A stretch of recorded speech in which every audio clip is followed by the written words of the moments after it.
क्या हुआ कि एक राजा था, उसने सोचा कि एक प्रतियोगिता रखी जाए। ढंग से सुनना, ये आपके जीवन के लिए है, वो इससे हो सके अगर आप इसको अच्छे से सुन लो, समझ लो, तो आपका जीवन बदल सकता है। तो एक बार क्या हुआ कि एक राजा ने एक बार प्रतियोगिता की सोची कि एक प्रतियोगिता रखते हैं। उसके लिए उन्होंने क्या किया कि एक स्विमिंग पूल बनवाया। स्विमिंग पूल आप जानते हो नहाने के लिए होता है, ठीक है ना। अब उसने क्या किया कि एक तरफ तो अपना सिंहासन लगाया, एक तरफ गांव की जनता को बुलाया।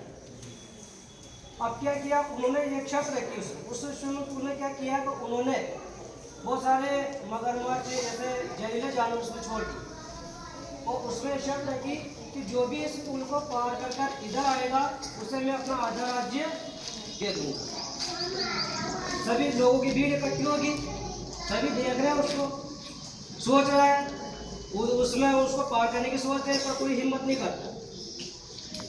राजा कह रहा है कि इस राज्य में ऐसा कोई बहादुर नहीं बचा है जिसको पार करके मेरे पास में आ सके। सभी एक दूसरे से बातें करते हैं, कोई प्रयास नहीं करता है। तभी एक बार क्या होता है कि एक लड़का उसमें कूद जाता है। जैसा वो कूदता है, उसको पार करना, उसको उसमें तैरना शुरू करता है और वो जो जहरीले जानवर जो उसमें होते हैं मगरमच्छ जैसे, तो उसको खाने का प्रयास करते हैं।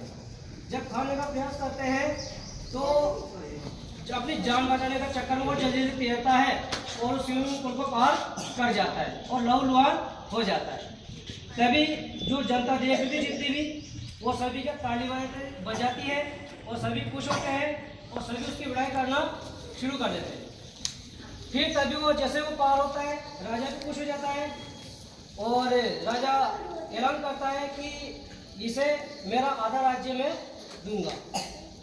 तभी पहले तो वो कहता है कि पहले तो मुझे ये बताओ, राज्य तो मैं लूंगा ही आधा, पर पहले तो ये बताओ कि मुझे धक्का किसने लगाया था, स्विमिंग पूल में धक्का किसने लगाया था।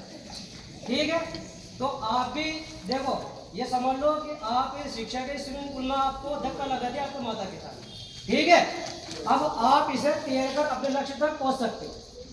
जिस प्रकार ये व्यक्ति उसको तैर कर अपनी जान के चक्कर में, चाहे वो तैरा है, कैसे भी तैरा है, पार उसने किया है, ठीक है। तो आप शिक्षा के समुद्र में तैर रहे हो, ठीक है, और इसमें तैर कर आप पार कर लोगे तो आप अपने लक्ष्य तक पहुंच जाओगे। हिम्मत नहीं हारनी है, ठीक है।